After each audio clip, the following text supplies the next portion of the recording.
Mabuti naman, magandang gabi Edmar, MJ, at magandang gabi sa ating mga kababayan na nunod sa inyo ngayon. Opo, hindi pa rin po tapos ang bangayan sa liderato sa Senado. Saan po tayo tupulutin ito, attorney? Batay po sa mga umiiral po ng mga batas at sa inyo pong mga paghimay bilang pong maalam po sa usapin ng batas natin.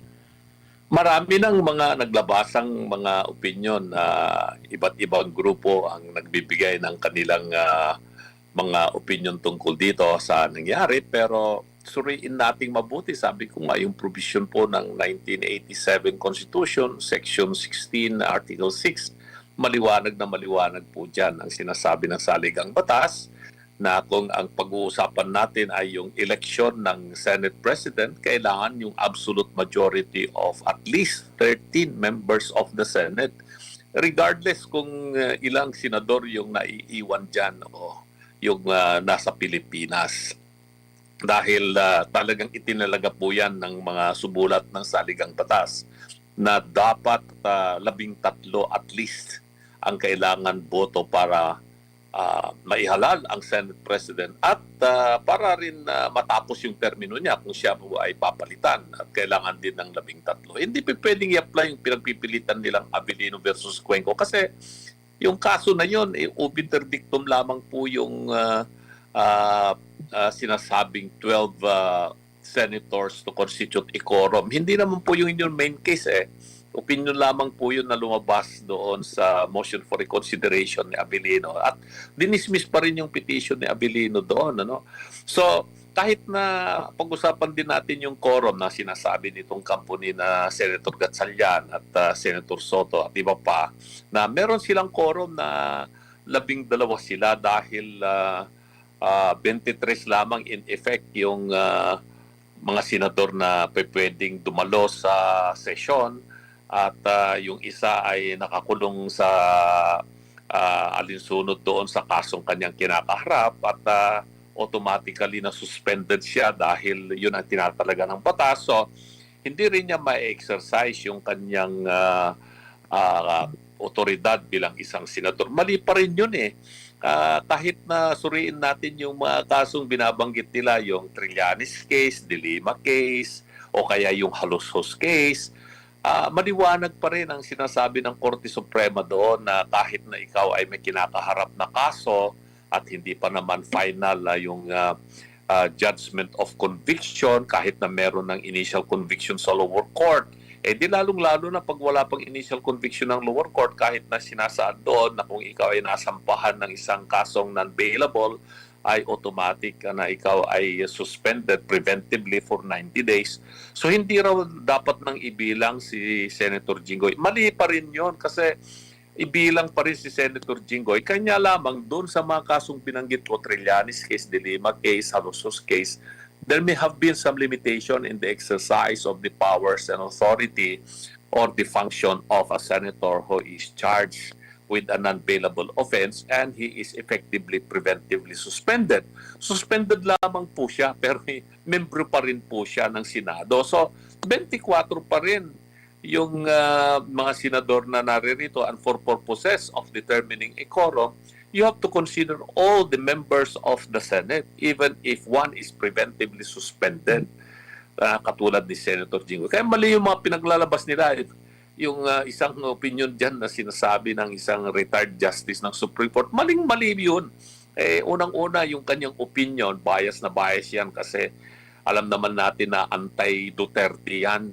At sila ay magkakasama na ngayon lahat ng mga kampo na kontra sa mga Duterte, maging sila ay loyalistang pula o kaya teroristang pula o dilawan o pinklawan o kaya mga kaparian at mga Katoliko, basta Duterte, ay kontra sila at magsama-sama na silang lahat doon sa grupo ng mga loyalista at ipagdiinan nila na talagang kailangan matanggal si VP Sara. So yan lahat yung ugat nito eh. Itong ginagawa nila ngayon na hindi nila pagsunod sa konstitusyon o kaya sabihin na natin, baluktutin natin yung saligang batas at mga umiiral na batas. Ang punot dulo nito ay politika pa rin kontra po sa mga Duterte. Sasabihin nila tayo ay DDS, hindi sabihin nila inaamin natin na hindi lamang po tayo DDS, tayo po ay talagang diehard tayo sa saligang batas at saka sa Constitution, sa mga umiiral na batas. Suriin din natin yung rules of the Senate itself. Maliwanag lahat ang mga provision po doon na hindi pwedeng basta na lamang pong tanggalin ang mga liderato ng Senado na katulad ng ginawa nila. Nagkaroon ng session noong June 3 kuno at ang kanilang ginawa ay nagkaroon ng isang acting presiding officer, and after that may motion to declare all positions vacant. At dineclare lang vacant yung Senate President pro tempore, Secretary of the Senate, at saka Sergeant at Arms, and all members of or chairman of the different committees. Hindi nila pwedeng gawin yun specifically on the Senate President pro tempore, Secretary, at saka yung Sergeant at Arms. Kasi maliwanag sa rules din ng Senado eh. Under Rule 2 of the Senate itself, na kailangan pa rin na majority of all members of the Senate to elect a Senate President pro tempore at saka Secretary at Sergeant at Arms. Wala man yan na naisulat sa saligang batas, pero isinulat doon sa Rules of the Senate eh. Kaya mali yung pag-assume ni Senator Gatchalian ng Senate President pro tempore at sa ngayon ay umaaktong bilang isang acting president. Paano magiging acting president kung nire-recognize naman nila na andyan pa rin si Senate President Alan Cayetano? So lahat po ito ay napakalaki ng komplikasyon, lalo nilang pinagugulo ang bayan. Opo, so mali ang pagkakuha, attorney, ng kapangyarihan o ng posisyon, meaning na-usurp, attorney? Exactly. Simple as that. That is simple usurpation. Violation po yan ang revised penal code. Hindi ako nagkakamali. Ito ay nandoon sa Article 177 yata ako, hindi ako nagkakamali yung na tama pa yung recollection ko ng provision po ng ating revised penal code. Hindi lamang po usurpation of powers po dyan ang kanilang ginagawa. Ito ay talagang violation ng ating saligang batas mismo ang ginagawa nitong mga nagpipilit na sila ang magpatakbo ng Senado. Pero ito pa yung kanilang gagawin dyan kasi realizing na talagang wala silang laban dito pag ito ay nakarating sa Korte Suprema. At meron na nga raw yatang mga petition na naisampa sa Korte Suprema at sana dinggin po yan ng Korte Suprema kagad at nang malinawan po ito. Pero bago magsilabasan siguro ang mga order or decision o resolution ng Korte Suprema sa kasong ito, ay magsasagawa sila ng special session. Alam na natin na gagawin nila, sinabi ko na yan noon pa. The only way to resolve this is after the Congress has adjourned, CNJ ay magkaroon ng special session, but the special session must be based on the urgent legislative agenda of the executive that needs immediate legislative action. Apparently, nangyari itong malakas na lindol dyan sa Mindanao at tayo nakikirami sa ating mga kababayan po dyan na naapektuhan, lalo-lalo na po yung mga namatayan o mga nasaktan. Maliban po doon sa ating mga kababayan na nawalan din po ng mga hanap buhay o mga ari-arian.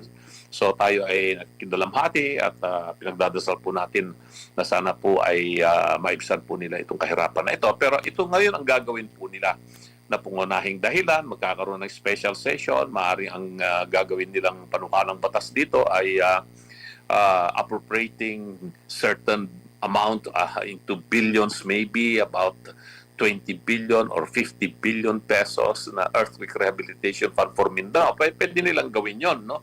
Pero pag nagkaroon ng special session, ayan, magkakaroon ng eleksyon na ng Senate President at inaapuran nila yung paglipat ng isa o dalawa pang mga senador. May mga informasyon tayo na may mga senador na nakumbinsi na raw nila at ito pinapangalandakan na nga nila sa mga social media na magkakaroon na sila ng at least 13, hindi na 12, 13 na. So may isa o dalawa pa na lilipat na sa kanilang kampo. So magkakaroon ng bagong Senate President. At pag nangyari yun, wala na tayong magagawa doon. Magkakaroon talaga ng bagong Senate President at tingnan na lang natin kung paano ang magiging reaksyon ng ating taong bayan. At hindi mo na madudoko ang taong bayan dito eh. Alam na nila kung bakit nila ginagawa ito. Simple lamang ang sagot ng ating mga kababayan, sabi ng taong bayan, para mapagtakpan itong issue ng katiwalayaan, itong korupsyon. Yan lang naman talaga ang purpose nito at hindi yan tatanggapin ng taong bayan. Opo, attorney, bago lang po si partner Admar, sinabi po ni Senator Alan Peter Cayetano na ang Senado daw na nadidiktahan ng Malacanang ay hindi tunay na independent. Sinabi naman ng Malacanang na ang kanilang kinikilala lamang na liderato ay yung nasa paksyon po ni Senator Win Gatchalian. So, Pare-pareho sila na obvious, sila eh. attorney? Kontrolado na nila yung House of Representatives. Alam na natin matagal yan. No? At ngayon ang Senado ko gusto na nila talagang kontrolin yan. So, yung dalawang malalaking departamento ng gobyerno, Palasyo at saka Kongreso, kontrolado na nila. At hindi malayo na yung pinakamahina sa third pillars of democracy, itong Supreme Court ay titignan din natin kung anong mangyayari dito, no? At sabi nga nila, the court is the weakest of the three departments of government. Eh kung itong dalawang political departments ay ganito na yung sitwasyon, tignan natin kung ang Supreme Court ay kakayanin ang mga pressures. At we are still hoping na ang Supreme Court ay gagawin po niya yung ang kanyang otoridad o kapangyarihan upang may salba ang demokrasya dito sa Pilipinas. Kasi itong ginagawa nila ngayon, talagang this is really abuse of authority. It's really abuse of power. At kailangan talaga magkaroon na ng decision dito. Ang ating mga naiiwan pa ng mga ahensya ng gobyerno na sila makakapagprotekta sa bansa, sa taong bayan at sa demokrasya. Attorney si Admar Prito, magandang gabi. Ito po bang pangyayari ngayon dito po sa ating Senado? Ito na po ba yung pinaka-worst na nakita ninyo or sumasalamin ba ito sa bagsak na governance sa kabuuan ng ating gobyerno? Well, magmula nung namulat po tayo dito sa politika at pag-aaral sa batahas, no. Kasi nung bago mag-martial law, medyo meron na rin tayong konting kaalaman sa nangyayari sa politika. Although nung mga panahon na yon ay nasa elementary pa tayo at meron na po akong mga naalalang mga pangyayari nung mga panahon na yon at talaga pong idolong-idolo natin yung mga senador natin nung mga panahon na yan. Mga Senator Almendras, Senator Aitona, Cabangbang, Castañeda, Calao, Nagumbay, Saysay, Tanyada, Jokno, Padilla, Salonga, Tolentino. Ang gagaling nila eh. Noong mga panahon na yan. At makikita mo yung mga debate talaga. And then hanggang sa nung nagkaroon ng martial law. And then martial law 72, wala na tayong parlamento o kongreso. Nagbukas ngayon yung interim batasang pambansa sometime in 1978. Ay rubber stamp yun kasi interim batasan wala kontrolado under dictatorship tayo eh. Hanggang sa magkaroon ng regular batasang pambansa, pero itong regular batasang pambansa noong 1984 panandalian lamang po yan at rubber stamp pa rin po yan. So, magmula po noong 1987, nung naitalaga po itong bagong kongreso under the 1987 Constitution, kahit pa paano, yung Senado noon na pinamunuan ni Senator Jovito Salonga, may dalawa pong nahalal na opposition. Yan ay si Senator Juan Ponce Enrile at sa Senator Erap Estrada. Pero even among the members of the administration senators, nandiyan sina Maceda, nandiyan sina Alvarez, no? Ay makikita mo na talagang pinoprotektahan nila yung kapangyarihan ng Senado. Although they belong to the same political faction of the Cory Aquino government, no?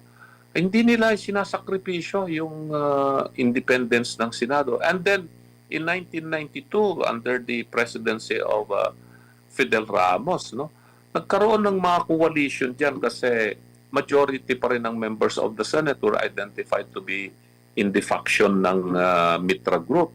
Pero kahit papaano, nakita natin yung cooperation ng mga senators for the whole benefit of the people and the nation. Pero andiyan pa rin yung mga magagaling na mga senador na like for example, Senator Nicky Cusiteg, who was then senator until 2001. talagang very sila, vocal sila pag may nakita silang mga katiwalian. And then nagkaroon ng impeachment of Erap Estrada. Nakita naman natin yung nangyari doon. And even in the time of President Gloria Arroyo, andiyan pa rin yung independence ng Senate. Nag-umpisa lang talagang mag-deteriorate na ng Senado. Ito na nung panahon na ni President Aquino, ni Noynoy Aquino. Kasi nga gusto na nilang kontrolin yung Senado mismo. Kaya pinilit po nila, kung inyong maalala, una po nilang tinarget yan yung ombudsman, si Merceditas Gutierrez. They tried to emasculate the power of the ombudsman and they had succeeded in impeaching her, although hindi natuloy na yung trial doon sa Senate. And then, eventually, in-impeach nila yung Chief Justice and convicted him. At tinanggal nga yung Chief Justice si Renato Corona. Doon nag-umpisa talaga. Maybe during the last 3 years of the Arroyo administration and the 6 years of the Aquino administration, doon nag-umpisa yung talagang hindi na maganda yung sitwasyon sa Senado. At least nakabangon nung panahon ni PRRD yung Senado, kahit papaano ay matibay pa rin yung independence ng Senado. But this time around, it is completely different. Buti na lang at meron pang naiibang Alan Cayetano. Nandiyan pa rin yung mga ibang Rodante Marcoleta, Opo. Bong, and the others, no. Pero unfortunately though, hindi naman sa pagbubuhat ng bangko ng mga abogado, masyadong maingay yung mga parang pambubuli na lang nung iba. Hindi na masyadong pinapangalagahan ba yung rule of law or yung knowledge about law and procedures, etc. Wala na yun eh. Ang nangyayari ngayon dito sa Senado, hindi na talaga parliamentary debate ang nangyayari dito. Sigawan na lang at bastusan pa, name-calling pa. Opo. Attorney, maraming salamat po sa inyong oras at panahon ngayong gabi. Sa ulitin po, ingat po kayo. Maraming salamat, Edmar at MJ. Kita-kita na ulit tayo. Mag-uusap-usap tayo at yung mga ibang mga gagawin pa natin para sa ating mga kababayan at sa mahal nating bayang Pilipinas. Magandang gabi at mabuhay po tayong lahat.